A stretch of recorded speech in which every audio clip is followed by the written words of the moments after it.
Fernando, Paulo diz que a ira de Deus se manifesta, né, contra toda a impiedade, contra todo aquele que detém a verdade pela injustiça.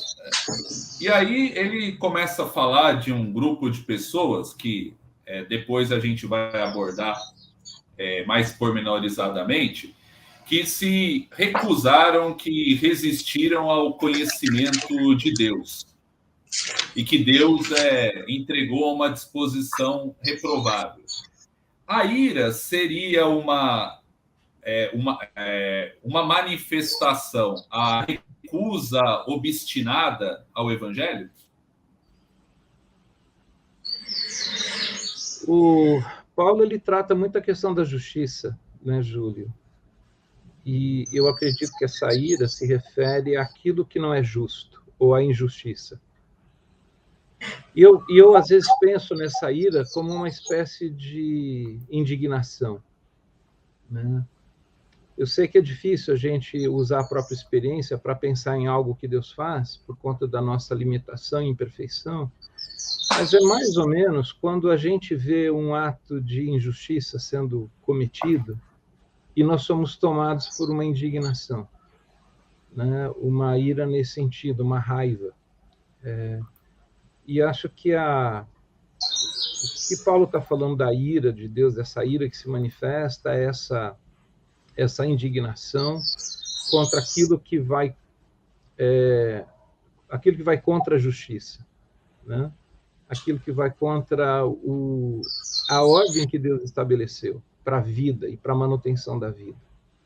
Então, eu vejo ira de uma maneira resumida dessa forma, é uma indignação profunda que Deus tem da forma como que nós, seres humanos, por exemplo, nos tratamos uns aos outros, maneira como que nós tratamos a própria criação, o nosso jeito de ser, muito mais egoísta do que solidário e generoso.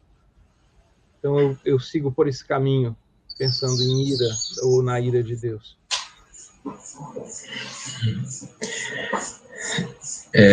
No desenho aqui da carta, né, eu concordo com tudo isso que o Fernando falou. Eu acho que ele começa a falar da ira aí a partir do verso 18, porque ele está falando de salvação. Então, salvação do quê? Então, ele vai descrever agora o que ele considera ser o mal-estar da civilização, para emprestar aí um título do Freud, né, os nossos problemas, a nossa condição de vida, e já ligado com a chave para a salvação que ele chamou de fé. Né? Quer dizer, o justo viverá pela fé. Então, essa indignação, ela vem contra os obstáculos que nós mesmos, humanos, e aqui sempre é bom lembrar, ele está falando sempre no coletivo, né? É o ser humano, raça humana, não está falando do indivíduo A ou do indivíduo B, mas a humanidade, e esses obstáculos que a gente cria no caminho para não crer em Deus, né? E o primeiro deles ali é não querer reconhecer Deus, sendo que é tão evidente que tem um Deus por trás da criação, fazendo tantas coisas bonitas e preciosas, que tem algo amoroso ali, mas não quero ver, e aí esse lugar de Deus a gente nega, né? A linguagem aí da tradição tradicional, de não lhe dar glória, é um termo que a gente não usa no dia a dia mais, mas, por exemplo, no lado jornalístico, a gente usa muito dar o crédito, né? Quem foi que fez essa foto? Quem que escreveu esse livro? Quem fez isso? E quem fez o mundo?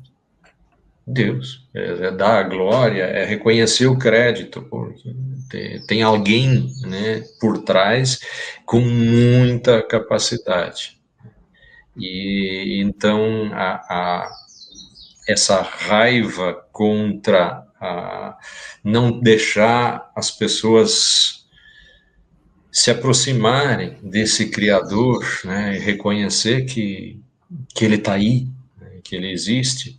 Então, acho que vai nesse sentido, porque é do que isso vai produzir que Jesus veio nos salvar, mais ou menos assim. Uhum.